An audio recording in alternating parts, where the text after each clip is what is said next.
खबर शामिल करते हैं गोधरा से, जहां ट्रेडर्स एसोसिएशन के नमंतखब अहदेदारान की हलबरदारी की तकरीब का अहतमाम मकामी होटल में किया गया, जिसमें सीनियर ताजी रहनुमा राना खालिद महमूद और राना सईद मीर ने हेल्प लिया। इस हवाले से देखते हैं हमारे नुमाइंदा जिक्रिया गुलजार की ये रिपोर्ट। जी बिल्कुल, हमारे साथ मौजूद हैं ट्रेड एसोसिएशन के खुद अहदेदार। हम इनसे जानते हैं कि इस तकरीब का क्या मकसद है और ये हमें क्या पैगाम देना चाहते हैं।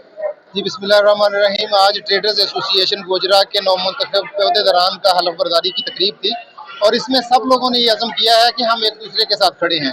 200-250 के करीब यहाँ पर लोगों की हाजिरी थी और ये ताजर जो हैं वो अपने मकासद के लिए यहाँ पर इकट्ठे हुए कि हम अपने किसी भी किस्म के कोई भी परेशानी में एक दूसरे के साथ हैं और हम अपना इस्तेहसाल और अपनी जो है वो किसी भी किस्म की कमज़ोरी जो भी हमें इंतज़ामिया की तरफ से कोई मसला आता है उसमें हम एक दूसरे के साथ खड़े हैं। और इंशाअल्लाह उल अज़ीज़ वो वक्त दूर नहीं है कि ये ताजर ट्रेडर्स एसोसिएशन के नाम से जो बनी है ताजर एसोसिएशन, कि ये गोजरा को पूरी की पूरी ताजर बरादरी को, गोजरा के 5-6 हज़ार ताजर बरादरी को जो है वो लीड करेगी और इंशाल्लाह सबके मसले जो है वो इंशाल्लाह। जी हमारे साथ मौजूद है बानी राना सईद, हम इनसे जानते हैं इनका क्या पैगाम है। बिस्मिल्लाहिर्रहमानिर्रहीम। आज ट्रेडर्स एसोसिएशन गोजरा की तकरीब हलबरदारी मुनक्कद हुई, जिसमें सरजमीन गोजरा से तल्लुक़ रखने वाले जिंदा ज़मीर ताजरों ने भरपूर शिरकत की।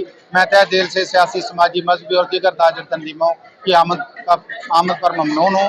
इंशाअल्लाह हम ट्रेडर्स एसोसिएशन गोजरा के प्लेटफॉर्म से एक अज़म करते हैं कि हम ताजर की इज्जत, मेयार, बका के लिए किसी कुर्बानी से दरेग नहीं करेंगे। जी आपने गुफ्तगू सुनी। इनका कहना था कि हम जो ताजर हैं हम एक दूसरे के साथ रहेंगे ताकि किसी भी ताजर भाई का कोई प्रॉब्लम हम उसके साथ। जी जिक्रिया गुलजार 99 GN न्यूज़ गोजरा।